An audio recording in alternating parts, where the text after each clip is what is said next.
Okay, Glenn, let's begin by doing a brief recap of our last session on the foundational insights into being conscious. The foundational insights into being conscious. So as I remember, we talked a fair bit about energy, didn't we, Michelle? And so this is one of the cornerstones, I believe, one of the key cornerstones beyond what we're going to talk about today, which is the other. And so we'll get to that in a minute. But energy, for me, you probably, many people may remember my big headline with energy, and I'll say it again: leaders that master energy master everything. And by the way, everybody is a leader, believe it or not. Everybody is a leader, but what we're about here, obviously, in the collective, is about helping people to become sovereign, conscious leaders. And so there's a bit involved in that. But, one of the key things that's involved, Michelle, is that leaders that master energy master everything. And so what is energy? Energy is your thoughts.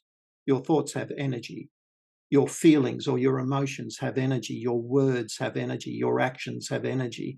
And so, what do you want the foundation of that energy to be? Well, you really want it to revolve around your true highest self, your source self, your personal vision, purpose, and unique identity that's, unique to you. And so, that's the work for many people, I believe, that's got to be done before they do their work on energy. They really need to discover their true highest self, their personal vision, purpose, and identity, that unique sort of divine connection back to source that makes them unique about who they really are and why they're here. Those two primordial questions that plague humanity or have done since time immemorial. Who am I and why am I here? And so get that first, wrap this high vibrational multiplying energy around that. And then what happens is you will find that everything you passionately intend will become your material reality. And that's what I mean by mastering everything. The second thing we talked about, so that's energy, the first thing. And the second thing we talked about in our previous session, and I would say to people, go back to that session and please have a look at it, because there's a wealth of material in there that's worth everybody knowing. But the second thing we talked about was the brain and mind. Remember, we had a good discussion about what the difference between the brain and the mind is. And so just let's recap on that. The brain is the organism, right? An unbelievable organism, probably the most complex and astounding organism in the cosmos. Everybody has one. And we really need to know how to use it really well. And one of the big headlines I put around the brain was that it would take you 75 years to write down all the zeros of the neural connections that your brain is capable of making. Think about that for a minute. I mean, that's just extraordinary when you think about it. And so that's the organism that has incredible power that we, as a sovereign conscious leader, we want to be able to harness that power, or at least take little steps to move ourselves towards harnessing that power. And so in many respects, some of the work I'm doing with leaders is around that. Obviously. Now, what's the mind? Well, the mind is separate to the brain. It lives outside the brain somewhere. Nobody really knows, by the way. And so the mind is the controller of the brain. The mind is, I think I used an example where I said, imagine being the operator in the USS Enterprise, in Star Trek, and the Enterprise is the mind that has this incredible, infinite, unlimited capability. And, you're the driver, you're the operator, you're the person who's sitting at the helm, driving that ship. And that's the mind, right? The analogy is the mind. And so if you really want to control that brain in a powerful way, then you need to elevate the consciousness around your mind. And so we talked quite a lot about that. And we talked about the fact that there's really two, let's simplify this, there's really two aspects to your mind, and that is your conscious mind, your thinking mind, and your non-conscious mind, which is the mind that really pretty much controls everything. And so we know from studies in neuroscience that your conscious mind controls only 2 to 4% of all perceptions and behavior, and your non-conscious mind controls 96 to 98%. And that's where your beliefs are housed. And so what's controlling the game? The non-conscious mind. We need to know that and understand that and be aware of that and learn how to. And a lot of the work that I do with leaders is to teach them how to get that clarity of true higher self, and then to reprogram that into their non-conscious mind so they have, single-mindedness, or their mind is holistically coherent. That's probably enough on that as a summary. And then I think we talked about what's really holding us back, right? And so there's three things I talked about: fear, ego, and limiting beliefs. Fear, of course, is one of the lowest, densest, most diminishing vibrational energies. And, it's what happens when we, my definition of fear, I don't think I just said it in our last interview, was that fear is you imagining a negative outcome for an event that hasn't happened yet. And so therefore it's both real and an illusion. And so why is it real? Well, we're actually feeling it. We move out of our prefrontal cortex, the executive function of our mind, and into the reptilian brain, the brain that's all about, safety and protection, the brain that's all about fight, freeze, and flight in terms of our responses. And so it's a brain that's, is not working for our highest good. So whenever you're in fear, you can't really use creativity and imagination. You can't find a way out of the situation you're in. And so you really don't want to be there in fear. And the opposite to fear, I know, is love. And so love is one of the highest vibrational energies. And what does this planet really need right now? It needs people to be in the vibrational energy of love, which I think is 528 hertz or cycles per second. And so, you could look that up and really check that out. But really, it is about coming back to the heart, right? Out of the reptilian brain and into the, massive electromagnetic energy of your heart. Very important. The ego, it's not a complex, it's not a simple subject to talk about, but let's make it simple. For me, the ego is really all about me, more, and control. The ego is not really good for us. And so, can we be egoless? No, we can't. Can we learn to control our ego? Yes, we can. And so the truly sovereign conscious leader doesn't operate from ego. They operate from humility, which is pretty much just the opposite of ego. And so, me, more, and control, whenever you feel you're going into that, or, you feel this little voice on your shoulder talking to you about, what somebody said about you and how dare they, or you need more and more, or it's all about me, then your ego is starting to dominate your narrative, your thoughts. And so best to kind of find a way to create a circuit breaker to that and say, no, we're not playing that game, that egotistical game. And a good way to circuit break that kind of stuff, and especially fear, is with gratitude, because that's a very high vibrational energy. And I call it a circuit breaker. It's like, if you're talking about traditional psychology, you'd call it a pattern interrupt. Right? So you're pattern interrupting this, and you're getting out of that and into that, out of something that's not working for you into something that does work for you. And the third one was limiting beliefs, and most of our beliefs are housed in our non-conscious mind. Remember, 96 to 98% of perception and behavior. And so beliefs are really driving the show. So you've really got to know what your beliefs are. Now, unfortunately, most of the beliefs that were imprinted in our minds from those formative years, the imprinting years from 0 to 7, a lot of those beliefs don't serve us anymore. It's kind of like an old operating system that's really out of date. It's archaic. It doesn't work for us anymore. But a lot of those beliefs are still there. And then beliefs are formed from the constant narrative we have. And what's the narrative? The thing that we're thinking the most, the thing that we're saying the most, the thing that, is kind of constantly, repeating in our mind. And we know from the works of Joe Dispenza that he says, and he's done the research on this, and I believe him, that 95% of all thinking that we're doing today is the same as yesterday. And so, mostly we have between 50 and 70,000 thoughts a day. And imagine 95% of them being the same as yesterday. That's Groundhog Day, isn't it? I mean, we're on the hamster wheel. There's no fun in that. And so there's no growth in that. There's no progression in that. And so, what's the headline? We've got to control our thinking and be thinking. And, that 95%, by the way, I call that dead thinking, because we're doing it again. It's old thinking. It's repetitious thinking. It doesn't serve us.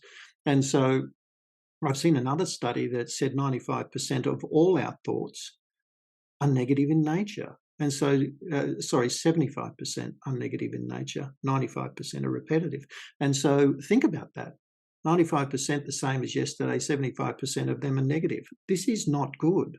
But this is the kind of way that human beings have been programmed to live. And, we've got to break out of that. And a lot of the work that I do with leaders around this whole idea of sovereign conscious leadership is to be able to break out of that and to go back into live thinking, which revolves around your true highest source self and potential. That's the key to it all. That's the beginning point.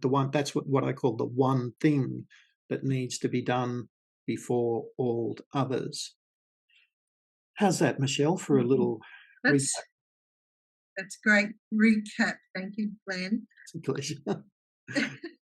So there's many key cornerstones of conscious leadership, and I know that's what you'd like to talk about today. So let's talk about key cornerstones.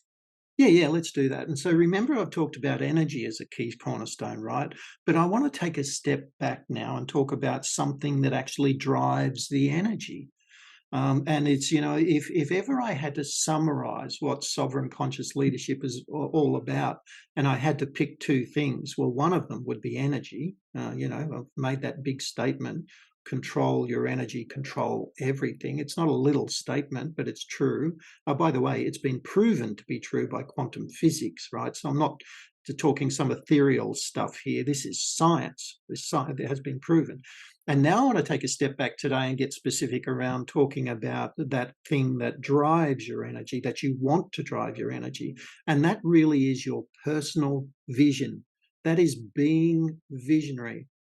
And, I want to start with a quote from Michelangelo. Now, everybody knows Michelangelo. If you don't, I'd be really surprised. But Michelangelo was, what they call the Renaissance man back in the 16th century. He was the guy that I had the real privilege. He was born in Florence in Italy. He's Italian. He was the guy that I had the amazing privilege of sitting there in one of the museums. I forget which one it was.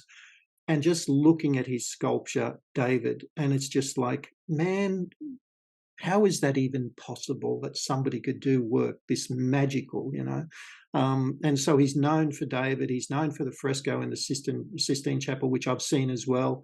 And by the way, the Sistine Chapel looks really big in photographs, but it's tiny. It's a tiny little chapel. And everybody just kind of, when you're in there, the whole room was packed, I remember. And I just remember everybody's just looking up at the ceiling and just looking, just can't take their eyes off the ceiling. And so, those incredible frescoes that Michelangelo did, he's known for that.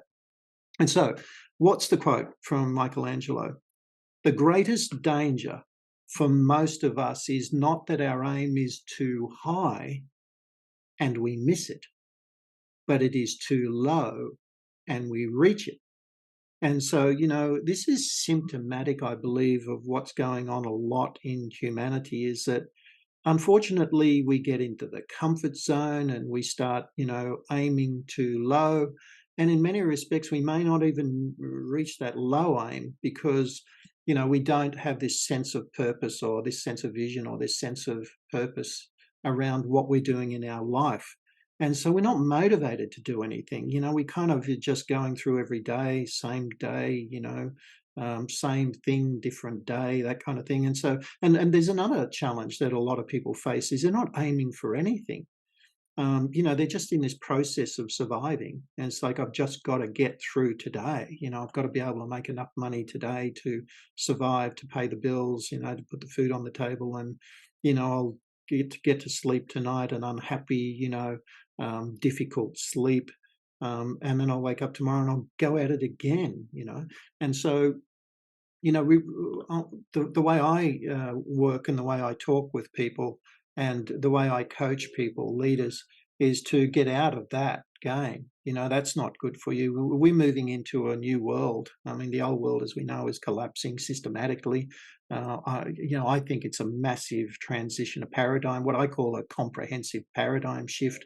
And so we're moving out of that and moving into this new world. We've got to be equipped to not only move into it, we've got to be equipped to be able to handle it on the other side. And I know that the people in the collective are really interested in that. They're not only interested in financial sovereignty, but they're interested in how they're going to handle themselves, how they're going to be equipped to, have the clarity and the focus, how they're going to be equipped to manage, all this wealth transition in a way that they don't just lose it in the first couple of years, that they, are able to manage it well, for the benefit of themselves, their family, and of course humanity. And so, you've got to be equipped to do that.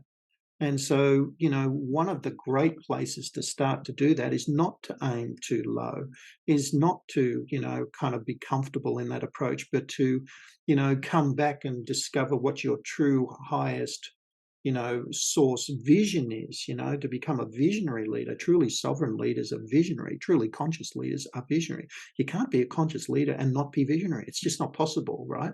And so, what we're talking about here is, coming back to this idea of discovering your personal vision, which I believe is absolutely crucial to elevating your level of being, to defining your authentic life intention, and is a key element, of course, a source element of your true highest source self, your divine self.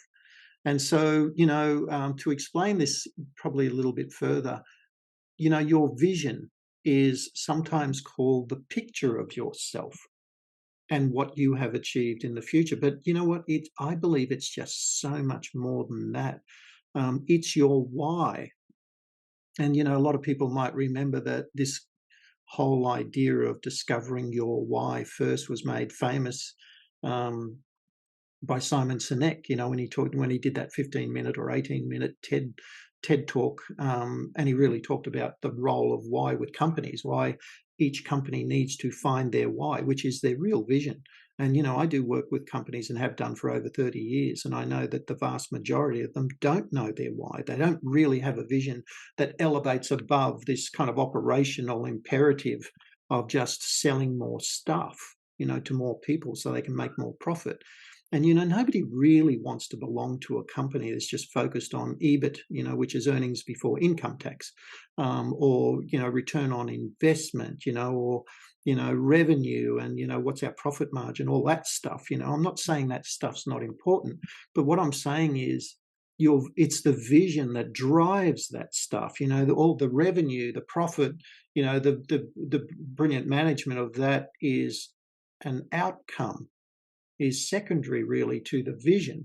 And so great visionary companies, and I want to talk about this for a minute because Collins and Porras have done massive research. I don't know whether you know those two guys, but they've done massive research and they've got a couple of sort of renowned books, celebrated books around this subject of being visionary.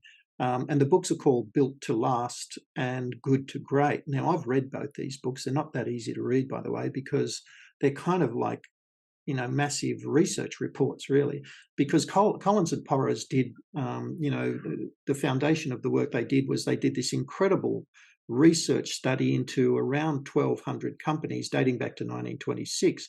And what they wanted to find out is what companies really outperformed all others and why. What were they doing? What did they have that the other companies didn't have?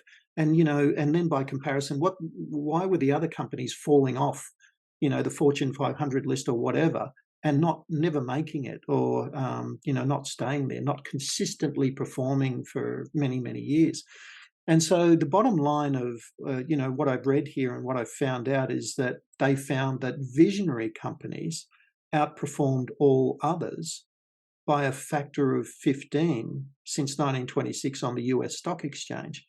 Now, think about that. Let me say that again.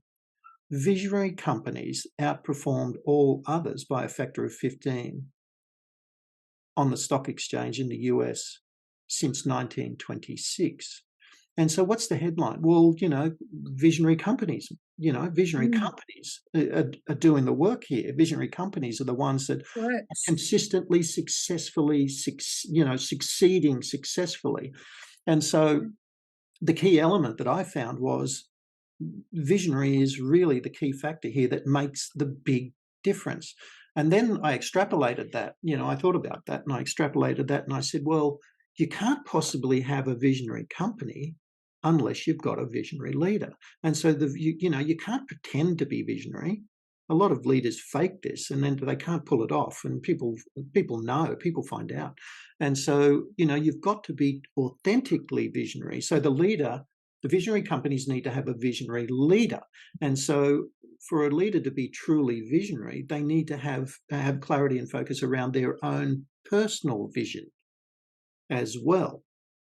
As I said, you can't fake something like this. You might be able to for a little while, but you can't really get away with it because people will find out.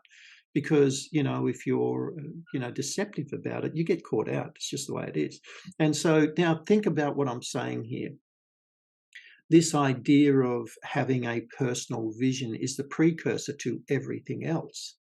It's the precursor to running your company, a visionary company. It's the precursor to everything in your life. It's the precursor to your energy. It's the one thing that must be done before all other things. It's the thing that actually guides your energy, your enthusiasm, and your commitment. It provides you with meaning.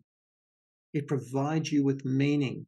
I think I've talked about this before, but I saw a major study in the US where I think it was about 89% of all people, it wasn't just leaders, but it was all people, felt they were living meaningless lives. They said they had no purpose in their life. And so they were literally going from one day to another, existing in a meaningless life.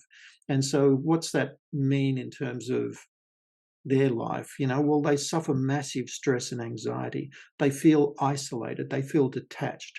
They feel as though, they go into a state of hopelessness.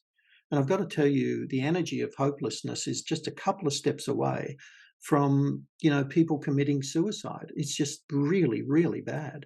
And so, what's the antidote to that? Well, the antidote is to do the work to discover your true highest vision. Why, what is the meaning for your life that is of divine orchestration? And so that really is the game. And so, if you're looking to live your life to the fullest, to achieve remarkable things and to leave a generational legacy, wow, a generational legacy, it's not a small thing. I mean, when you're gone, people will remember you and say, wow, Michelle was here and Michelle did this and Michelle will never forget the Michelle. We'll always be thankful and grateful for Michelle because she started this thing and it's continuing, right? And so in many respects, the collective, I'm sure, is thinking about humanitarian projects that they can invest in and be a part of, and they can manage and lead and orchestrate and apply in a way that creates a generational legacy for humanity or whoever's lives it touch, to benefit from that. And, it's the personal vision that starts this whole process. It's the why, their personal why, that starts this whole process. But, I want to make one more comment, but the flip side of that is worth noting as well.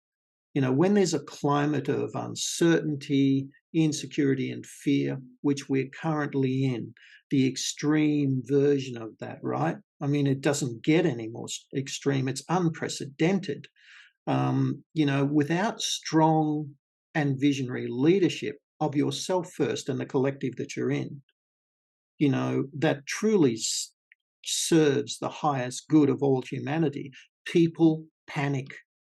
People do things that are both unnatural and unproductive. And so, when you look at the other side of it and say, well, with a lack of vision, with a lack of that understanding, with a lack of that North Star that we're all, energetically resonating with, our energy, our emotions resonate with that. It's powerful. without that, then the other side of that is not good. People live these meaningless lives. People feel detached, isolated. They feel in a state of hopelessness. They panic. They do things that are both unnatural and unproductive. And so, Michelle, today, really for me, the crucial focus is that it is important for people to discover or rediscover, really, because they've got it in them, their personal vision, their true why. I'll use that Mark Twain quote again. He said the two most important days of your life are the day you were born and the day you find out why. And so wouldn't it, now that you know this and what I've been talking about here in terms of your personal vision, wouldn't you think you would want to be able to enjoy and celebrate that second most important day of your life when you find your why? And so this is the work I do with leaders, is to help them discover their why. Yes, well, the why, that's something I'm certainly looking forward to learning about in working closer with you, Glenn, to find that out for myself. I think I've finally found my purpose, and well, the purpose for now, anyway. One of the things I would say, Michelle, is it's really important because we've only got words, right? I mean, the way we communicate mostly is through words. Of course, there's many other forms of communication, non-verbal communication, energetic communication. But, as humanity, we kind of like to express ourselves the way we talk, right? And so, the work that I do with leaders is to help them to get that vision statement down to like 6 or 8 words. Yeah. 6 or 8 words, and always starting with those 2 powerful words, I am. And so I am, and then, 6 words after that just basically summarize, really succinctly in the most compelling, inspiring. And by the way, you don't need to inspire anybody else around your vision. You really need to inspire yourself. Every time I review my vision, I don't have to look at it anywhere. It's in my mind, it's in my heart, it's in my soul, it's who I am. Every time I kind of go back to that and just think about it, I get goosebumps. I'm inspiring myself to, and this is the key for everybody. It's not about saying, oh, I'm out there to inspiring everybody. No. I mean, you really work on inspiring yourself so that you're living an inspired life. Man, that makes you just incredible as a human being. I don't need extrinsic motivation. I don't need somebody to inspire me, although it's good when people do. I'm inspired already. And so, the byproduct of being inspired is that I am intrinsically motivated, which means internally motivated. I don't seek motivation from external sources. I am motivated. I do the work, I get up every day and go, let's attack, because I know I'm here. And so, off you go. And so, I don't suffer from motivational challenges, and I certainly don't suffer from clarity and focus or direction. I've got it. I know what it is. And off I go. There is no stopping me, like the bloody little, energizer bunny, just go, And so it's brilliant, when you kind of have that feeling. And unfortunately, most people don't. And that's why it's really important, this idea of being a member of the collective and this idea of being focused on understanding what's required to do this work. And, Michelle, I want to finish because I'm now, as you know, I'm pretty sure you know, I'm now offering my conscious leadership programs to the collective. And of course, this is with the blessing of Brownie, who said, Glenn, you need to offer your leadership programs to the collective. And I said, I'd be very happy to do that. And so now my 3 unrivaled and proven programs that embody that one thing that needs to be done before all others are available to the collective. And it's, it's all around this stuff that I'm talking about. These programs take you on this journey of self-discovery, of self-rediscovery, enabling clarity and focus, of yourself and by association of everything else. And so this really is the thing. These programs, I'm not saying they're the be all and the end all, but they certainly, I've been using these programs with leaders from across 4 continents for over 18 years now. And I've never had one leader say, Glenn, I want my money back. I mean, it's not one. And so I'm now offering these to the collective with the blessing of Quantum Brownie. And that is all about helping people to go on this journey of self-discovery, rediscovery, to discover their true higher self, their source self, their vision, their purpose, and their unique identity. And then in amongst all that program, I talk about how they can get that conscious, non-conscious mind alignment, reprogram in their belief systems. And that's the first one of the programs. There's a series of 3 programs. The second program is what I call performance optimization. Now you know all that stuff, and now you're doing all that stuff. You're kind of aware of it. Well, let's just go about accelerating your meaningful progression, which is about optimizing.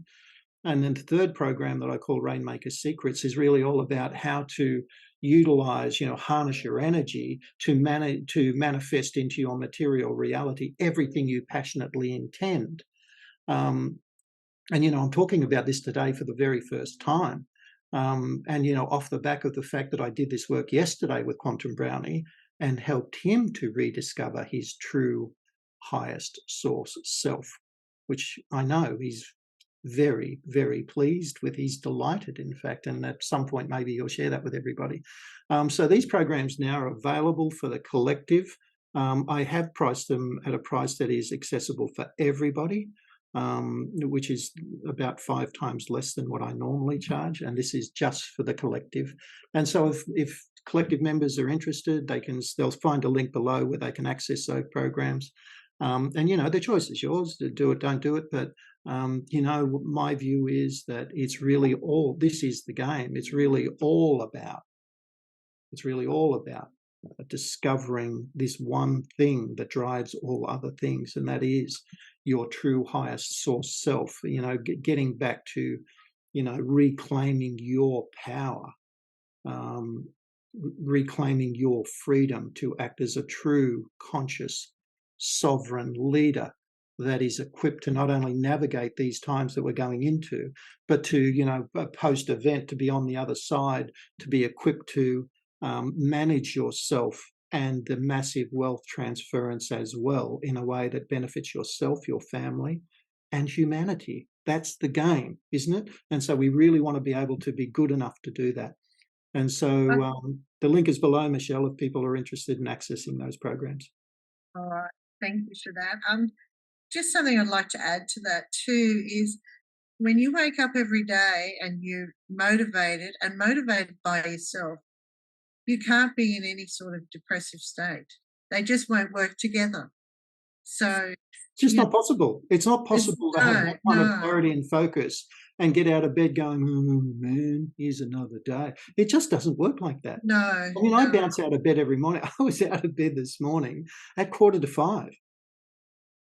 And, I do a live leadership masterclass every Friday morning at 7 a.m. That's why I didn't make the SGN meeting this morning. But, by